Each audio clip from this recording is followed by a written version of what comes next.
إن الحمد لله نحمده ونستعينه ونستغفره ونؤمن به ونتوكل عليه ونعوذ بالله من شرور أنفسنا ومن سيئات أعمالنا من يهده الله فلا مضل له ومن يضلله فلا هادي له وأشهد أن لا إله إلا الله وحده لا شريك له وأشهد أن سيدنا ومولانا محمدا عبده ورسوله أما بعد فإن خير الحديث كتاب الله وخير الهدي هدي محمد صلى الله عليه وسلم وشر الأمور محدثاتها وكل محدثة بدعة وكل بدعة ضلالة وكل ضلالة في النار فأعوذ بالله السميع العليم من الشيطان الرجيم من همزه ونفخه ونفثه بسم الله الرحمن الرحيم قاف والقرآن المجيد بل عجبوا أن جاءهم منذر منهم فقال الكافرون هذا شيء عجيب أإذا متنا وكنا ترابا ذلك رجع بعيد قد علمنا ما تنقص الأرض منهم وعندنا كتاب حفيظ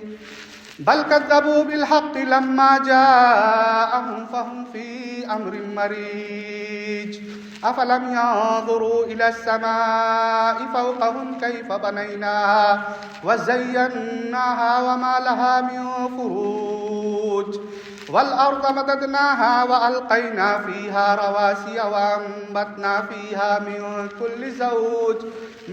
كل زوج بهيج تبصرة وذكرى لكل عبد منيب ونزلنا من السماء ماء مباركا فأنبتنا به جنات وحب الحصيد والنخل باسقات لها طلع نضيد رزقا للعباد وأحيينا به بلدة ميتا كذلك الخروج كذبت قبلهم قوم نوح وأصحاب الرس وثمود وعاد وفرعون وإخوان لوط وأصحاب الأيكة وقوم التبع كل كذب الرسل فحق وعيد أفعينا بالخلق الأول بل هم في لبس من خلق جديد وقال تعالى في موضع آخر إنا أنزلناه في ليلة القدر وما أدراك ما ليلة القدر ليلة القدر خير من 1000 شهر وقال في موضع آخر شهر رمضان الذي أنزل فيه القرآن هدى للناس وبينات من الهدى والفرقان وقال النبي صلى الله عليه وسلم من صام رمضان ایمانا واحتسابا غفر له ما تقدم من ذنبه. بہت ہی نصیباور حاضرین جمعہ، ہر طرح کی تعریفات و توصیفات اس وحدہ لا شریک خالق کائنات مالک ارض و سما کے لیے لائق و زیبا ہیں، جس نے ہمیں پیدا فرمایا، اور بے شبہ درود و سلام ہو اس ہستی اقدس و مقدس پر جس کا نام نامی اسم گرامی احمد مجتبیٰ محمد مصطفیٰ صلی اللہ علیہ وسلم ہے. حاضرین کرام، جس مقدس مہینے سے ہم گزر رہے ہیں، ہم سب کو معلوم ہے کہ یہ رمضان کا مہینہ ہے. اس مہینے میں اللہ رب العزت کی رحمتیں خوب نازل ہوتی ہیں. اللہ رب العزت نے اس مہینے کو بہت ہی عظمتوں کا حامل مہینہ قرار دیا ہے، اور انسانوں کو اس بات کی ترغیب دلائی ہے کہ اس مہینے میں خوب عبادات کی انجام دہی کر کے اللہ رب العزت کی رضا اور اللہ رب العزت کی خوشنودی کو تلاش کریں. حاضرین کرام، اس ماہ مقدس میں جہاں ہم روزوں کا اہتمام کرتے ہیں اور یہ مہینہ شہر الصیام ہے، اسی طرح سے یہ مہینہ شہر القرآن بھی ہے. اللہ رب العزت نے اس مقدس مہینے میں اپنی آسمانی اور آخری کتاب کو نبی آخر الزماں جناب محمد رسول اللہ صلی اللہ علیہ وسلم پر نازل فرمایا. چنانچہ اللہ رب العزت نے ارشاد فرمایا شہر رمضان الذی انزل فیہ القرآن، کہ رمضان ہی وہ مقدس مہینہ ہے جس میں اللہ رب العزت نے کتاب اقدس یعنی قرآن مجید کو نازل فرمایا ہے۔ مفسرین نے اس آیت کی تفسیر میں لکھا ہے کہ اللہ رب العزت نے لوح محفوظ سے آسمان دنیا پر اس قرآن کو ماہ رمضان ہی میں نازل فرمایا ہے، اور اسی طرح سے نبی آخر الزماں جناب محمد رسول اللہ صلی اللہ علیہ وسلم پر جو پہلی وحی نازل ہوئی وہ بھی رمضان المبارک کے اسی بابرکت مہینے میں نازل ہوئی تھی۔ حاضرین کرام،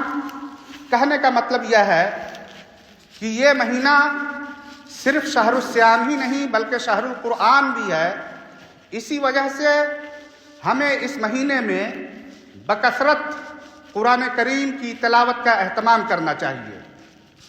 اور اس مہینے میں ہمیں ہر وقت اپنی زبانوں کو قرآن کی آیات سے تر رکھنا چاہیے، کیونکہ ہمیں معلوم ہے کہ جب ہم قرآن کریم کی تلاوت کرتے ہیں تو اللہ رب العزت ہمیں ہر آیت کے بدلے 10 نیکیاں، ہر لفظ کے بدلے 10 نیکیاں عطا فرماتا ہے۔ چنانچہ مشہور حدیث ہے کہ من قرأ حرفا من کتاب اللہ فلہ 10 حسنات، کہ اگر کوئی شخص قرآن کریم کے ایک حرف کی تلاوت کرتا ہے تو اللہ رب العزت اسے 10 نیکیاں عطا فرماتے ہیں۔ اللہ کے پیارے رسول صلی اللہ علیہ وسلم نے بیان فرمایا لا اقول الف لام میم حرف بل الف حرف لام حرف و میم حرف، یعنی میں یہ نہیں کہتا کہ الف لام میم ایک حرف ہے، بلکہ الف ایک حرف ہے، لام ایک حرف ہے، میم ایک حرف ہے۔ آپ سوچئے کہ اللہ رب العزت نے آپ کے لیے، ہمارے لیے، سب کے لیے اپنی رحمتوں کو کس قدر دراز کر رکھا ہے۔ حاضرین کرام، چنانچہ ہمیں چاہیے کہ اس ماہ مقدس کے اندر قرآن سے اپنے رشتے کو استوار کریں۔ حاضرین کرام، اس مہینے میں ہم میں سے ہر شخص روزے کا اہتمام کرتا ہے۔ ظاہر سی بات ہے کہ روزہ اسلام کے 5 ارکان میں سے ایک اہم رکن ہے۔ عبداللہ ابن عمر رضی اللہ تعالیٰ عنہ کی حدیث ہے کہ بنی الاسلام علی 5 شہادت اللہ الہ الا اللہ و اقام الصلاۃ و ایتاء الزکاۃ و صوم رمضان و حج البیت، یعنی اسلام کی بنیاد 5 چیزوں پر قائم ہے۔ ان میں سے پہلی چیز یہ ہے کہ آپ لا الہ الا اللہ کی گواہی دیں، آپ اس بات کا اقرار کریں کہ اللہ کے علاوہ کوئی حقیقی معبود نہیں، اور اسی طرح سے نبی آخر الزماں جناب محمد رسول اللہ صلی اللہ علیہ وسلم کی نبوت اور رسالت کا بھی اقرار کریں۔ اسی طرح سے دوسرا رکن یہ ہے کہ آپ نماز کو قائم کریں، تیسرا رکن یہ ہے کہ زکوٰۃ ادا کریں، چوتھا رکن یہ ہے کہ رمضان کے مہینوں کا روزہ رکھیں، اور 5واں رکن یہ ہے کہ اگر اللہ رب العزت نے آپ کو استطاعت اور حیثیت دی ہے، صاحب حیثیت بنایا ہے، تو آپ خانہ کعبہ کا حج کریں۔ حاضرین کرام، ہم نے دیکھا کہ ماہ رمضان کے روزے کا اہتمام کرنا یا روزے رکھنا یہ اسلام کے ارکان میں سے ایک اہم رکن ہے، اور اگر آپ اس رکن کا، اگر کوئی شخص ماہ رمضان میں صوم کی فرضیت کا اقرار نہیں کرتا ہے تو مسلمان نہیں ہو سکتا ہے، کیونکہ وہ اسلام کے ایک اہم پلر اور ایک اہم بنیاد کو نہیں مان رہا ہے، نہیں تسلیم کر رہا ہے۔ چنانچہ آپ نے اخباروں میں پڑھا ہوگا کہ بہت سارے سرفرے آپ کو مل جائیں گے جو کہتے ہوئے سنائی دیتے ہیں کہ اللہ رب العزت نے روزوں کو غریبوں، مزدوروں، کلاشوں پر فرض کیا ہے، اللہ رب العزت نے روزوں کو عام مسلمانوں پر فرض نہیں قرار دیا ہے۔ حاضرین کرام، اس مہینے میں جو ہم روزے کا اہتمام کرتے ہیں، روزہ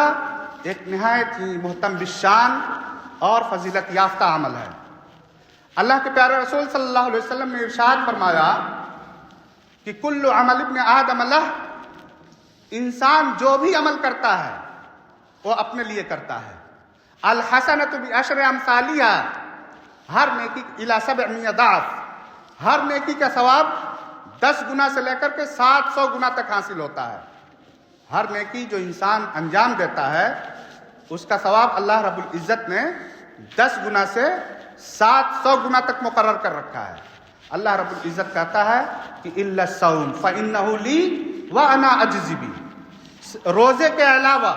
کیونکہ انسان روزہ میرے لیے رکھتا ہے اور میں ہی روزے کا بدلہ دوں گا. انسان کھانا پینا اور بہت سارے جو مباح کام ہوتے ہیں وہ رمضان کے دنوں میں اس کو اپنے اوپر حرام کر لیتا ہے. کس کے لیے کرتا ہے؟ ظاہر سی بات ہے کہ اللہ رب العزت کے لیے کرتا ہے. تو اللہ رب العزت نے بیان فرمایا کہ الصوم لی وانا اجزی بہ، انسان روزہ میرے لیے رکھتا ہے اور روزے کا بدلہ میں ہی عطا کروں گا. یعنی اللہ رب العزت نے کسی عادت کے ساتھ اس کے ثواب کو متعین نہیں کیا ہے، بلکہ اللہ رب العزت نے اس کی ذمہ داری اپنے سر لی ہے کہ جس قدر چاہے گا ایک روزے دار کو ثواب و خیرات و برکات اور ثواب سے نوازے گا. حاضرین کرام، اسی طرح سے ہمیں معلوم ہے کہ جنت میں ایک دروازہ ہے جس کا نام باب ریان ہے. قیامت کے دن میدان جب اللہ رب العزت جنتیوں کو جنت میں جانے کی اجازت مرحمت فرمائے گا تو جتنے بھی روزے دار ہوں گے، ان بابا فی الجنت یقال له الریان یدخل منہ الصائمون، کہ جنت میں ایک دروازہ ہے جس سے صرف روزے دار ہی داخل ہوں گے. روزے دار کے علاوہ اس دروازے سے کوئی دوسرا داخل نہیں ہوگا. اللہ وہاں پہ آواز آئے گی، منادی کی جائے گی، این الصائمون، روزے دار کہاں ہیں؟ چنانچہ جب روزے دار آئیں گے تو سبھی کے سبھی اس دروازے سے داخل ہوں گے. اسی حدیث میں آتا ہے کہ جب آخری روزے دار اس دروازے سے داخل ہو جائے گا تو اللہ رب العزت اس دروازے کو بند کر دے گا اور پھر اس دروازے سے کوئی دوسرا داخل نہیں ہو سکے گا. حاضرین اکرام، یہی نہیں بلکہ اللہ کے پیارے رسول صلی اللہ علیہ وسلم نے روزے داروں کے تعلق سے یہ خوشخبری سنائی ہے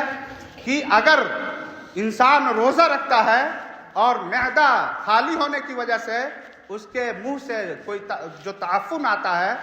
یا جو مہک آتی ہے، اللہ کے پیارے رسول صلی اللہ علیہ وسلم نے فرمایا کہ والذی نفس محمد بیدی، کی قسم ہے اس ذات کی جس کے ہاتھ میں محمد صلی اللہ علیہ وسلم کی جان ہے، لخلوف فم الصائم اطیب وازکی عند اللہ یوم القیامہ من ریح المسک، کہ انسان کے روزے دار کے منہ سے نکلنے والی بو اللہ رب العزت کے نزدیک مشک خوشبو سے بھی زیادہ قیامت کے دن پسندیدہ ہوگی. اسی طرح سے روزے دار کے بارے میں اللہ کے پیارے رسول صلی اللہ علیہ وسلم نے ارشاد فرمایا کہ للصائم فرحتان یفرحهما، کہ روزے دار کو 2 خوشیاں حاصل ہوں گی. ایک خوشی انسان روزے سے ہو اور افطار کرتا ہے، ایک 12 گھنٹے روزے کے بعد جب اسے کھانا میسر ہوتا ہے تو اس وقت خوشی ہوتی ہے. اور اسی طرح سے اذا لقی ربہ فرح بصومہ، انسان قیامت کے روز جب اپنے رب سے ملے گا تو اللہ رب العزت روزے پر اس قدر اسے ثواب عطا کرے گا کہ وہ اپنے روزے سے خوش ہوگا. اسی طرح سے روزے دار کو اللہ رب العزت نے روزے دار کے لیے بہت سارے ثواب متعین کیے ہیں. روزے کی طفیل انسان کو سحری نصیب ہوتی ہے.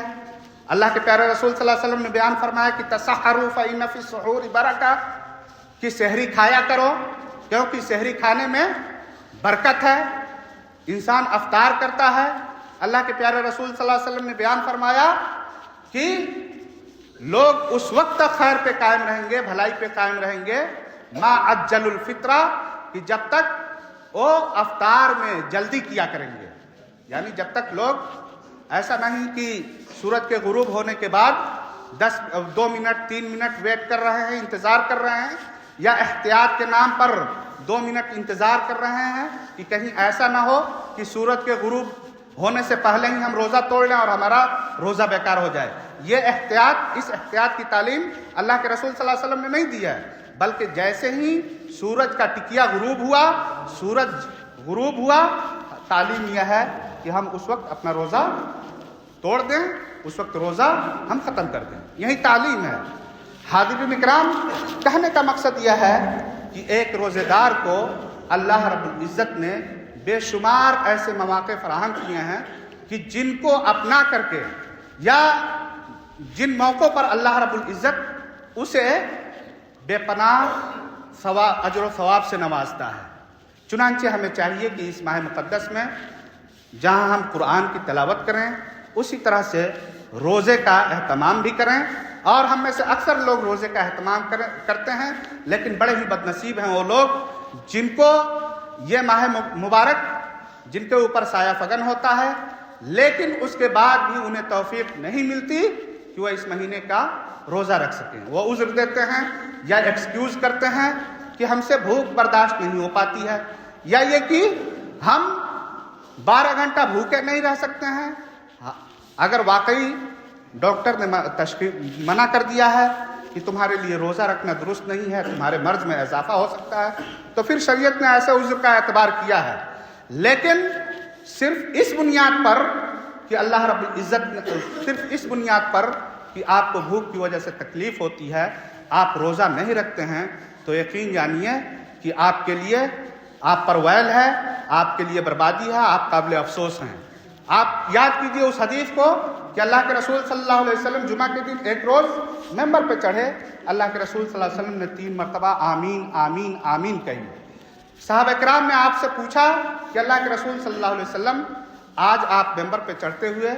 ایسا کام کیے ہیں کہ اس سے پہلے نہیں کیا کرتے تھے، آخر اس کا سبب، اس کی وجہ کیا ہے؟ اللہ کے رسول صلی اللہ علیہ وسلم نے بیان فرمایا کہ آج جبریل علیہ السلام دوران خطبہ تشریف لائے اور جبریل علیہ السلام نے مجھ سے 3 باتیں کہیں جن کے اعتراف میں یا جن پر میں نے آمین کہی. پہلی بات جبریل علیہ السلام نے یہ کہی کہ رب انف رجل، اس شخص کی ناک خاک آلود ہو یا وہ شخص ہلاک ہو، برباد ہو، جس کے سامنے من ذکرت عندہ فلم یصلی علیہ، کہ جس کے سامنے میرا تذکرہ ہو، جس کے سامنے میرا نام لیا جائے، اس کے بعد بھی وہ مجھ پر درود و سلام نہ بھیجے، وہ مجھ پر درود نہ بھیجے. اسی طرح سے نبی اکرم صلی اللہ علیہ وسلم نے اس بات پر کیا کہا؟ آمین کہی. نبی اکرم صلی اللہ علیہ وسلم نے بیان فرمایا کہ جبریل علیہ السلام نے دوسری بات یہ کہی کہ جو شخص ماہ رمضان کو پاتا ہے، ماہ رمضان گزر جاتا ہے لیکن اسے نیکیوں کی توفیق نہیں ملتی، یا یہ نیکیوں کو انجام دے کر کے اپنے آپ کو جنت کا مستحق نہیں قرار دے لیتا، تو ایسا شخص بھی قابل افسوس ہے. تو اللہ کے رسول صلی اللہ علیہ وسلم نے اس بات پر آمین کہی کہ ایسا ہونا چاہیے. واقعی ایسا شخص بہت ہی بدبخت ہے اور قابل افسوس ہے. حاضرین اکرام، اسی طرح سے جبریل علیہ السلام نے اس موقع سے جو تیسری بات کہی تھی وہ یہ تھی کہ اگر کوئی شخص اپنے والدین کو بڑھاپے میں پاتا ہے اور ان کی خدمت کر کے اپنے آپ کو جنت کا مستحق نہیں قرار دے لیتا، تو ایسا شخص بھی قابل افسوس ہے. تو جہاں ایک طرف یہ رمضان کا مبارک مہینہ ہمارے لیے رحمتوں کو سمیٹنے کا مہینہ ہے، وہیں جن لوگوں کو اس مہینے میں بھی توفیق نہیں ملتی، ان کے لیے ان کی حالت نہایت ہی قابل افسوس ہے اور انہیں اپنا جائزہ لینا چاہیے. انہیں بیٹھ کر، یعنی آپ دیکھیں گے، آپ کسی بھی شہر میں چلے جائیے، کسی بھی علاقے میں، کسی بھی کالونی میں چلے جائیے، آپ دیکھیں گے کہ ہوٹلوں میں لوگ پردہ گرا کر کے اندر کھا رہے ہوتے ہیں. یہ لوگ یعنی لوگوں سے ڈرتے ہیں، خوف کھاتے ہیں کہ ایسا نہ ہو کہ لوگ ان کے بارے میں بات بنائیں، لیکن انہیں اللہ رب العزت سے ڈر نہیں ہوتا یا اللہ رب العزت سے خوف نہیں کھاتے. جبکہ روزے کا معاملہ ڈائریکٹ اللہ رب العزت سے ہے. اللہ رب العزت کے لیے انسان روزہ رکھتا ہے اور اللہ رب العزت ہی سے انسان کو ڈرنا چاہیے، انسان کو اللہ رب العزت ہی سے خوف کھانا چاہیے. حاضرین اکرام، اسی طرح سے ایک حدیث میں ہے کہ اللہ کے پیارے رسول صلی اللہ علیہ وسلم نے ارشاد فرمایا، ام المؤمنین عائشہ رضی اللہ تعالیٰ عنہ کہتی ہیں کہ کان رسول اللہ صلی اللہ علیہ وسلم اجود الناس واجود ما یکون فی شہر رمضان حین یلقاہ جبریل وکان یلقاہ جبریل فی کل لیلۃ من شہر رمضان فیدارسہ القرآن، کہ اللہ کے رسول صلی اللہ علیہ وسلم لوگوں میں سب سے بڑے کیا تھے؟ لوگوں میں سب سے بڑے سخی انسان تھے، اور آپ کی سخاوت ماہ رمضان میں بڑھ جایا کرتی تھی، جبکہ آپ سے جبریل علیہ الصلوۃ والسلام ملا کرتے تھے۔ یعنی ماہ رمضان میں جبریل علیہ الصلوۃ والسلام آپ کے پاس آیا کرتے تھے، تشریف لایا کرتے تھے۔ کس لیے تشریف لاتے تھے؟ اسی حدیث میں ہے کہ کانا یلقا جبریل علیہ الصلوۃ والسلام رمضان کی ہر رات میں نبی اکرم صلی اللہ علیہ وسلم کے پاس تشریف لاتے، فیدارسہ القرآن، اور اللہ کے رسول صلی اللہ علیہ وسلم کو قرآن کا دور کرایا کرتے تھے، قرآن پڑھایا کرتے تھے۔ آپ کو اس سے اندازہ ہوگا کہ اللہ رب العزت جبریل علیہ الصلوۃ والسلام کو ماہ رمضان کی راتوں میں خصوصی طور پر نبی اکرم صلی اللہ علیہ وسلم کے پاس بھیجا کرتا تھا، تاکہ آپ صلی اللہ علیہ وسلم کو جبریل علیہ الصلوۃ والسلام قرآن کا دور کرا دیا کریں، قرآن کا دور کرائیں۔ اس سے بھی معلوم ہوتا ہے کہ ہمیں اس مہینے میں خوب قرآن کریم کی تلاوت کرنی چاہیے۔ اسی طرح سے ہے کہ اللہ کے رسول صلی اللہ علیہ وسلم کے بارے میں آتا ہے کہ اللہ کے رسول صلی اللہ علیہ وسلم اس ماہ مقدس میں اجود بالخیر من الریح المرسلہ، کہ اللہ کے رسول صلی اللہ علیہ وسلم بہتی ہوا سے بھی زیادہ یا پروائی ہوا سے بھی زیادہ سخی اور فیاض ہو جایا کرتے تھے۔ یعنی جس طرح سے ہوا جب چلتی ہے تو ہر کس و ناکس اور ہر انسان کو ٹچ کرتی ہوئی چلتی ہے، اس کا فیض عام ہوتا ہے، اور وہ کسی کالے گورے یا امیر اور غریب کے درمیان کوئی فرق اور امتیاز نہیں کرتی ہے۔ اسی طرح سے اللہ کے رسول صلی اللہ علیہ وسلم کا فیض اس مہینے میں اس قدر عام ہوتا تھا کہ آپ کا فیض ہر شخص کو حاصل ہوتا تھا اور ہر شخص کو لگتا تھا، اور اللہ کے رسول صلی اللہ علیہ وسلم اپنے فیض سے کسی کو محروم نہیں کیا کرتے تھے۔ حاضرین کرام، کہنے کا مطلب یہ ہے کہ اس مبارک مہینے میں ہمیں خوب نیکیوں کا اہتمام کرنا چاہیے، اگر اس مہینے میں ہم نے نیکیوں کا اہتمام نہیں کیا تو یقین جانیے کہ اللہ رب العزت اس نعمت کے بارے میں ہم سے پوچھے گا کہ تمہیں رمضان جیسی نعمت اللہ رب العزت نے عطا کی تھی، آخر تم نے اس مہینے میں نیکیوں کو انجام دے کر کے اپنے آپ کو رب کی رحمت اور رب کی رضا اور خوشنودی کا مستحق کیوں نہیں قرار دیا؟ حدیث میں آتا ہے کہ جب یہ مہینہ سایہ فگن ہوتا ہے اور یہ مہینہ آتا ہے، اذا دخل رمضان فتحت ابواب الجنہ وغلقت ابواب جہنم وسلسلت الشیاطین، اور بعض روایتوں میں ہے کہ سلسلت یا سفدت مردت الجن،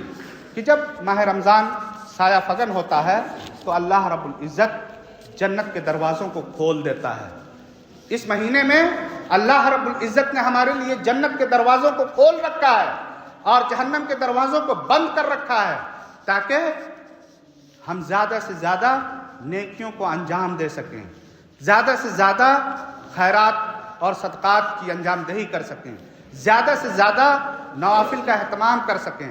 کیوں؟ اس وجہ سے کہ جب ہم اللہ رب العزت کے پاس جائیں گے تو یہی نیکیاں ہمارے کام آنے والی ہیں۔ وہاں دنیا کی رشتہ داریاں، دنیا کے رشتے ناتے، دنیا کے یہ جو ہم نے ٹھاٹ آن بان شان پال رکھے ہیں، یہ کوئی بھی چیز ہمارے کام آنے والی نہیں ہے۔ یہی جو نیکیوں کو، جن نیکیوں کو ہم انجام دیں گے، یہی نیکیاں قیامت کے دن وہاں تو عالم یہ ہوگا کہ آپ کا جو سب سے قریبی ہوگا وہ آپ سے دور بھاگ رہا ہوگا، اس کا عالم یہ ہوگا کہ جس بیٹے کو آپ نے پالا ہوگا، جس بیٹے کو آپ نے کما کر کے کھلایا ہوگا، وہ بیٹا، وہ بیوی آپ سے بھاگ رہی ہوگی کہ کہیں ایسا نہ ہو کہ اس کو نیکیوں کی ضرورت ہو اور یہ ہماری نیکیوں سے آج مطالبہ کر دے۔ کہنے کا مقصد یہ ہے کہ اگر یہ مہینہ ہمیں حاصل ہوا ہے تو اس مہینے میں خوب نیکیوں کی انجام دہی کرنی چاہیے، خوب نیکیوں کی انجام دہی کرنی چاہیے، اور اس قدر نیکیوں کی انجام دہی کریں کہ آپ کو رب تعالیٰ کی رحمت ڈھانپ لے۔ اسی طرح سے ہمیں ہر طرح کی برائیوں سے بچنا چاہیے، کیونکہ اللہ رب العزت نے شیطانوں کو اس مہینے میں کیا کرتا ہے؟ اس مہینے میں اللہ رب العزت شیطانوں کو جکڑ دیتا ہے۔ یعنی شیطان جو سال کے 11 مہینوں میں انسانوں کو گمراہ کرتا ہے، اللہ رب العزت اس ماہ مقدس کے اندر شیطان کو بھی جکڑ دیتا ہے، اس کو بھی قید کر دیتا ہے۔ چنانچہ اب ہم جو غلطیاں کرتے رہتے ہیں وہ پروسیس کا حصہ ہیں، یعنی ہم غلطیوں خامیوں کے اس قدر خوگر ہو گئے ہوتے ہیں 11 مہینوں میں، اس قدر خوگر ہو گئے ہوتے ہیں کہ آٹومیٹک جس طرح سے مشین چلتی ہے اور بند کرنے کے بعد بھی کچھ دیر تک وہ چلتی رہتی ہے، وہیں ہماری حالت ہوتی ہے کہ ہم غلطیوں کے اس قدر دلدادہ ہو گئے ہوتے ہیں کہ ان غلطیوں کو آٹومیٹک انجام دے رہے ہوتے ہیں، اس میں شیطان کا کوئی دخل نہیں ہوتا ہے۔ تو ضرورت اس بات کی ہے۔ فضیل ابن عیاض رحمہ اللہ نے کہا تھا کہ اگر اس مبارک مہینے میں بھی آپ کو قیام اللیل اور روزے کی توفیق نہیں ملتی ہے تو فاعلم انک محروم، تو آپ کو معلوم ہو جانا چاہیے کہ آپ محروم ہیں۔ اللہ رب العزت نے آپ کی قسمت میں محرومی لکھ رکھی ہے، تبلت کا خطیئت کا، اور آپ کے گناہوں نے آپ کو جکڑ لیا ہے۔ آپ کے گناہ آپ کو نیکیوں کی انجام دہی کی اجازت نہیں دے رہی ہے۔ تو ضرورت اس بات کی ہے کہ ہم ہوش کے ناخن لیں، سوچیں سمجھیں، تاکہ ہم جب اللہ رب العزت کے ہاں پیش ہوں، اللہ رب العزت کے یہاں جائیں تو کامیابی ہمارے قدم چومے اور ہم سرخرو ہو سکیں، اور ہم اللہ رب العزت کو بتا سکیں کہ بار الہ تم نے ہمیں رمضان کا مقدس مہینہ عطا کیا تھا، اس مہینے میں تیرے لیے ہم نے ان نیکیوں کو انجام دیا، ان نیکیوں کو انجام دے کر کے تیری خوشنودی تلاش کی۔ اور یہ کہیں سے بھی نیکی کا کام نہیں ہے کہ آپ رمضان کے مہینے میں تراویح کو ایک فارمیلٹی سمجھیں، یعنی فلیٹوں میں آپ 10 لوگ 5 لوگ جمع ہو جائیں اور 10 روزہ 5 روزہ 3 روزہ تراویح کی نماز پڑھیں۔ رمضان کی توہین ہے، قرآن کی توہین ہے۔ اس طرح کے اعمال سے آپ کو بچنا چاہیے، کیونکہ آپ سے مطلوب یہ نہیں ہے کہ رمضان میں کہیں جمع ہو کر کے آپ پورے قرآن کو سن لیں، یا یہ مطلوب نہیں ہے کہ 10 روزہ 3 روزہ تراویح کی نماز پڑھ لیں، اس وجہ سے کہ اللہ کے پیارے رسول صلی اللہ علیہ وسلم نے فرمایا ہے کہ من قام رمضان ایمانا واحتسابا غفر له ما تقدم، 2 دن کے لیے نہیں ہے، 4 دن کے لیے نہیں ہے، بلکہ جو شخص پورے ماہ رمضان کی راتوں میں قیام کرتا ہے، کس امید سے؟ اللہ رب العزت کے ثواب کی امید سے، ایمان کے ساتھ، تو اللہ رب العزت اس کے پچھلے تمام گناہوں کو معاف کر دیتا ہے۔ بہت سارے جگہوں پہ آپ نے دیکھا ہوگا کہ پوسٹر لگے ہوتے ہیں کہ فلاں صاحب کے یہاں فلاں صاحب کے فلیٹ میں 10 روزہ تراویح کا اہتمام ہے، آپ آئیں اور تراویح کا۔ اکثر ایسے لوگ کیا ہوتے ہیں، جب رمضان کا آخری عشرہ آتا ہے، جس عشرے کو اللہ رب العزت نے سب سے بابرکت راتیں قرار دی ہیں، اس عشرے میں یہ لوگ تراویح کی نماز نہیں پڑھتے یا تراویح کو ترک کر دیتے ہیں۔ تو ایسے لوگوں کو بھی اپنی اصلاح کرنی چاہیے اور اپنے بارے میں سوچنا چاہیے کہ ان سے رمضان کی سب سے جو معزز راتیں ہیں، سب سے فضیلت یافتہ راتیں ہیں، وہ ان سے مس ہو جاتی ہیں، ان سے وہ لوگ ان راتوں میں نہیں جاگ پاتے ہیں، ان راتوں میں اہتمام نہیں کر پاتے ہیں، کیونکہ وہ یہ سمجھتے ہیں کہ ہم نے 5 دن 10 دن تراویح کی نماز پڑھ لی اور ہماری ذمہ داریاں ختم ہو گئیں۔ نہیں، یہ ذمہ داری نہیں ہے، بلکہ ہونا تو یہ چاہیے کہ ہم میں سے ہر شخص سال کے 12 مہینوں میں تہجد کا اہتمام کرے، لیکن اگر ہم سال کے 11 مہینوں میں نہیں کر پاتے تو کم سے کم رمضان کے 30 دن 29 دن جو بھی ہمیں میسر ہوں ان میں تراویح کی نماز پڑھیں، تاکہ رب تعالیٰ کی رحمتوں سے ہم محظوظ ہو سکیں۔ اللہ رب العزت سے دعا ہے کہ بار الہ تو ہمیں کہنے سننے سے زیادہ عمل کرنے کی توفیق ارزانی فرما۔ بار الہ جب تک ہمیں زندہ رکھ، دین اسلام پہ زندہ رکھ۔ بار الہ جب تو ہمیں وفات دے، ایمان کی حالت میں وفات دے۔ بار الہ ہم میں سے جو بیمار ہیں انہیں شفاء کلی عطا فرما۔ بار الہ ہم میں سے جو مقروض ہیں ان کے قرض کی ادائیگی کا سامان مہیا فرما۔ بار الہ دنیا میں مسلمان جہاں کہیں بھی مظلوم ہیں، مقہور ہیں، ظلم و ستم کی چکی میں پس رہے ہیں، تو انہیں عزت و سطوت عطا فرما۔ آمین۔ وآخر دعوانا ان الحمدللہ رب العالمین۔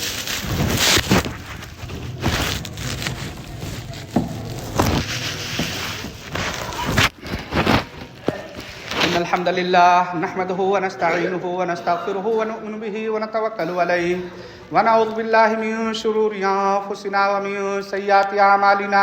من يهده الله فلا مضل له ومن يضلله فلا هادي له وأشهد أن لا إله إلا الله وحده لا شريك له وأشهد أن سيدنا ومولانا محمدا عبده ورسوله أما بعد فإن خير الحديث كتاب الله وخير الهدي هدي محمد صلى الله عليه وسلم وشر الأمور محدثاتها وكل محدثة بدعة وكل بدعة ضلالة وكل ضلالة في النار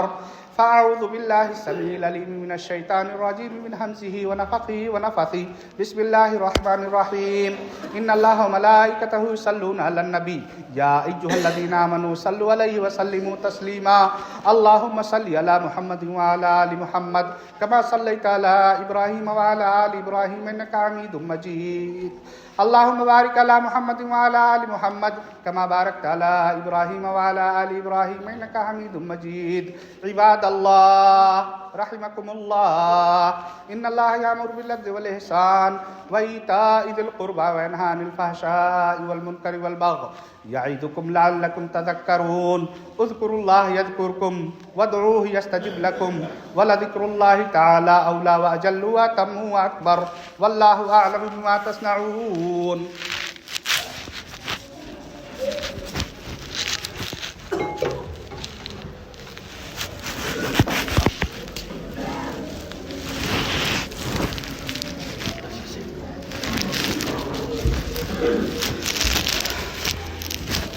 الله أكبر الله أكبر